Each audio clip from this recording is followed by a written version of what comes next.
He's a political activist, lobbyist, commentator, and the executive director of the Paradigm Research Group and the Extraterrestrial Phenomena Political Action Committee, X-PPAC, and executive producer of the annual X Conference. I don't know where he finds the energy. What a resume. What a resume. Hello, Mr. Bassett. How are you? How you doing, fellas? We're doing fine. Thank you so much for gracing us with your presence. Yes, we're honored to have you on our show. Mr. Bassett, you have an extensive background in business development, and you also have a degree in physics. What a strange combination. How did you get interested in UFOs and ETs to begin with? Well, first of all, I got a degree in physics, but I didn't get a PhD. And if you're going to be a physicist, you have to have a PhD or you don't get to play. Well, it's good enough for me. So I didn't do that. So then, it was back during the age of the Vietnam War, and I was not a happy guy, so I went off to play tennis for a while.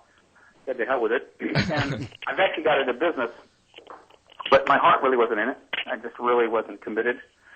And I did that for a number of years, sort of as a business consultant, some venture capital stuff, but overall just wasn't what I wanted to do in life, and so I wasn't particularly successful. But in 1995, I made the decision that I really wanted to make a clear choice about, okay, what's really important, what's meaningful to me. And as it happened, the UFO issue had always been there for me, and I'd been following it off and on for my whole life. And my background in physics plus, a lot of interest in science fiction, even by the age of 20, I was virtually certain in my own mind that the phenomena, as I, come to understand it, as early as 1970, almost certainly had to be extraterrestrial.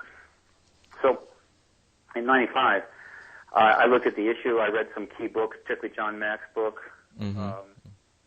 Abduction, which is a seminal book by a Harvard psychiatrist, and calculated that this issue was moving towards resolution, and therefore, if it were to be resolved, and if the extraterrestrial phenomena were to be acknowledged as valid, it would be the biggest event in human history. And so, it was my decision that, hey, that's what I want to get involved in, and so I got into it. Some of the things I've done in my life were not directly helpful to this, but indirectly they were actually. And so I was able to draw on some of the things that I had learned while pursuing relatively unsuccessful endeavors, but bringing them to bear on what ended up being an activist career in this. I say career, it's pro bono, but the advocacy work is totally suitable for me, and I've enjoyed it. And I'm looking forward to seeing the resolution of this issue finally, politically, for everyone. Well, that's a very lofty goal. I mean, you have seen actual UFOs? No, I've never seen a UFO. And you're still a believer. Hey, you remind me of... It's not a matter of being a believer. A believer is an awkward term. We don't like to use it. Oh, okay. I have seen UFOs in films and videos. I've seen the evidence. I've taken a pretty good look at the broad evidentiary base, and there is no question that there's an ET presence. Almost certainly from another star system, possibly from another dimension, possibly from a different time, though I consider those possibilities quite unlikely. But they're not from New York, New Jersey, and they ain't from South America. This is non-human intelligence. That is an absolute certainty. It's been proven many times over, and that's from looking at the evidence. I don't need to see a UFO. I don't have to have an alien walk into my bedroom to know this. Thank you. Now, I know people that have. Mm-hmm.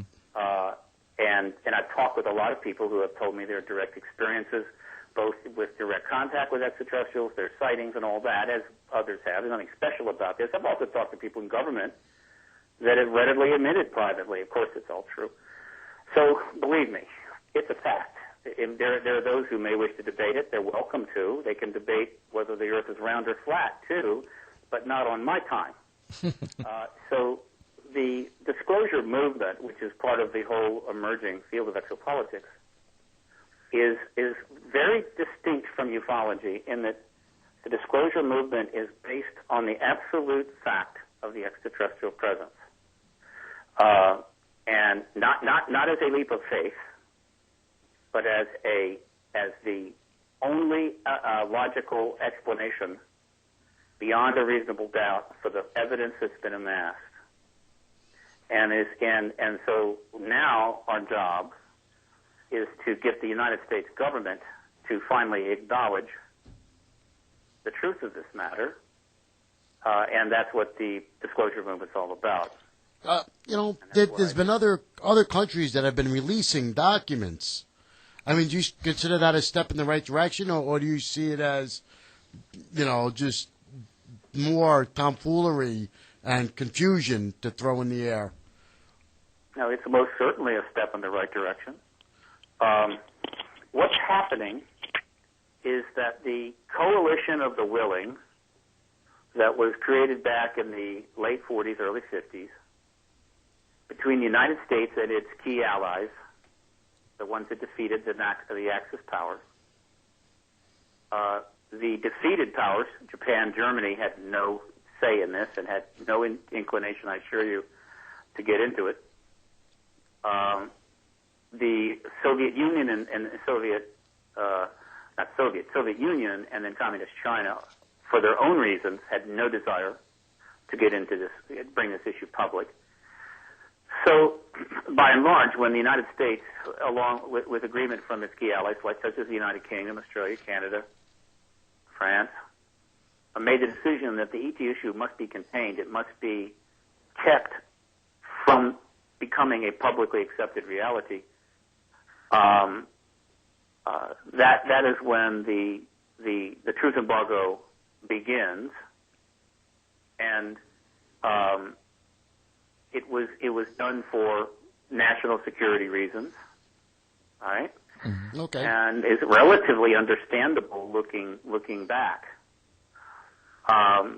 So we are, what we are seeing is the logical outcome of a process that's been underway for 60 years, in which the national security basis for this truth embargo has sort of run its course, and the public awareness is extremely high, and even the understanding of now the benefits of finally revealing the ET presence, and almost certainly subsequently getting access in one way or another to the ET propulsion and energy systems, which we need to get into play in our own world as soon as possible to deal with the problems we're facing. Yes, is happening right now, and it's simply a question of getting the job done. It is a difficult thing. It is not a trivial thing to do. And so what's happening is that we're in the last days of this transition, and we're seeing the coalition of the willing slowly coming apart, which is not unusual.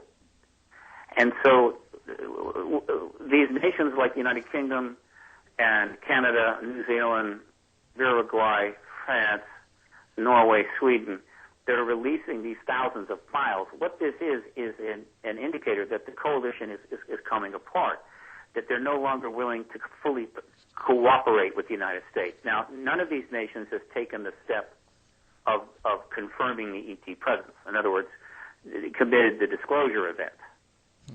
Any one of them were to do so, the truth embargo would be over within weeks, because other nations would very quickly follow. But they are putting pressure on the U.S. There's sort of an understanding out there, as near as I can tell, that the U.S. is still the designated disclosure nation, assuming China or Russia doesn't act first preemptively on this, well, and that they are waiting for us to do it. But it appears that their patience is wearing thin. That's kind of the way to look at some of these actions. Not only the release of records, but the Vatican Extraterrestrial Life Conference, the Royal Society of London Extraterrestrial Life Conference. In a few days, there's going to be a conference in Saudi Arabia called the Global Competitiveness Forum, and they've included a panel on extraterrestrial life and ufology. They're flying people like Stanton Friedman in first class with $11,000 tickets. I think Nick Pope will be there. I think Michio Kaku will be on this panel. Jacques Vallée will be on this panel. This is not, and the thing is under the patronage of a member of the royal family. I mean, this is all indications that other nations are moving forward.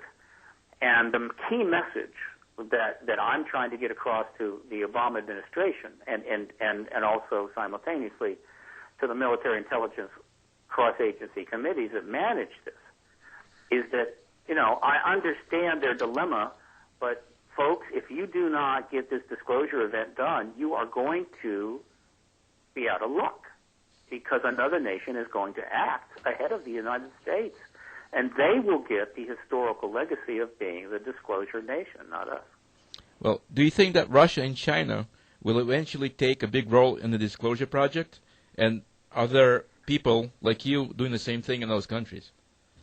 Well, you mean the disclosure project? Disclosure project, yes. The project is a formal organization created by Stephen Greer that's pursuing disclosure, like Paradigm Research Group is. I believe that Russia and China are already involved in the disclosure process. Last July, actually no, it was July 2009, the Russian Navy announced that, or was it 2010? I think it was July 2010 is when the Russian Navy announced that they would, in short order, start declassifying some of their underwater files. That's probably very interesting. The last thing I read about Russia, they ran out of money, and they don't do any research anymore as far as UFOs. I mean, from government. I don't know where you read that, but that ain't true. Russia ain't. The United States ran out of money. Russia has got plenty of money and tons of gold, precious metals, and oil. Russia's fine. The United States is up the creek. Russia, when Russia starts talking about releasing its underwater files, we're not talking about releasing UFO files of reports from like Russian citizens. We're talking about files pertaining to their nuclear submarines encountering objects underwater traveling hundreds of miles an hour. Yeah, absolutely. Mr. Bassett, we have to take a station ID break. Can we hold you over till the next segment? Of course.